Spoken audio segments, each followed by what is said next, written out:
Pan India star Prabhas నటిస్తున్న తాజా cinema the రాజా సాబ్పై రోజు రోజుకి అంచనాలు పెరిగిపోతున్నాయి. మారుతి దర్శకత్వం వహిస్తున్న ఈ హర్రర్ రొమాంటిక్ కామెడీ ఎంటర్టైనర్ లో దూసుకుపోతుంది.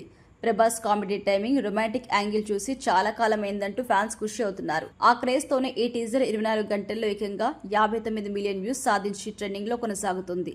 ఈ మూవీలో ప్రభాస్ రెండు డిఫరెంట్ లుక్స్ లో కనిపించబోతున్నట్టుగా పోస్టర్స్ గ్లిమ్స్ చూస్తుంటే అర్థమవుతుంది. మరోవైపు చాలా కాలం తర్వాత ప్రభాస్ హీరోయిన్స్ తో రొమాన్స్ సీన్స్ చేస్తుండడంపై సినిమాపై అంచనాలు కూడా చాలా ఉన్నాయి.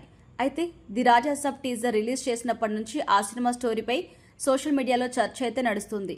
టీజర్ ని చూస్తుంటే దయ్యాల కోట సినిమాలాగా అనిపిస్తుందని కొందరు, రొటీన్ స్టోరీ అని మరికొందరు కామెంట్లు చేస్తున్నారు. ఈ నేపథ్యంలో ఒక నెటిజన్ అయితే ఏకంగా రాజా సాబ్ స్టోరీ ఇదేనంటూ మొత్తం కథనంతా చెప్పేశారు. అతడు చెప్పే కథ ప్రకారం హీరో ఆర్థికంగా ఇబ్బందులు పడుతుండగా తాను ఒక కోటకి వారసునని తెలుస్తుంది. అప్పటికే ఒక హీరోయిన్ తో లవ్ లో ఉండగా కోటలోకి వెళ్లిన తర్వాత నిధుల కోసమే వచ్చిన మరో హీరోయిన్ అతన్ని ముగ్గులోకి దించుతుంది. ఇక కోట దగ్గర జమీందారులంతా కూతురు కూడా మనోడితో లవ్ లో పడిపోతుంది. కోటలోకి వెళ్లిన తర్వాత తాత గురించి ఎన్నో విషయాలు తెలుసుకుని బాధపడుతుంటాడు. ఫ్లాష్ బ్యాక్ లో ప్రభాస్ తాత అయిన రాజా సాబ్ కి సంజయ్ దత్ నమ్మించి చంపేసి తన ఆస్తినంతా తానే అనుభవించాలనే కోరికతో క్షుద్ర పూజలు చేయించి చచ్చిపోతాడు. పగా ప్రతీకారంతో రాజా సాబ్ ఆ కోటల్నే దయ్యమే తిరుగుతుంటాడు. స్టోరీ మొత్తం హీరోకి తెలిసిపోయిన తర్వాత క్లైమాక్స్ లో ఫైట్ లో సంజయ్ దత్ దెబ్బకి ప్రభాస్ పడిపోతే రాజా సాబ్ తాత అతన్ని శరీరంలోకి ప్రవేశించి విలన్ని అంతమొందిస్తాడు. ఫైనల్ గా ఇది కథ.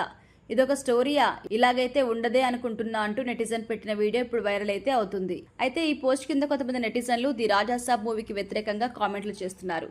ఈ కథ అచ్చం ఊకడతారా ఉలికి పడతారా లాగానే ఉందని, ప్రభాస్ డిజాస్టర్ కి తప్పదని కూడా అంటున్నారు. ప్రభాస్ ఫ్యాన్స్ అయితే తమ హీరో ఇంత సింపుల్ గా ఉండే కథని ఒప్పుకోడు అని, ఖచ్చితంగా ఊహలకి మించి ఉంటుందని ఎలివేషన్స్ అయితే ఇస్తున్నారు. చూడాలి మరి ఫైనల్ గా.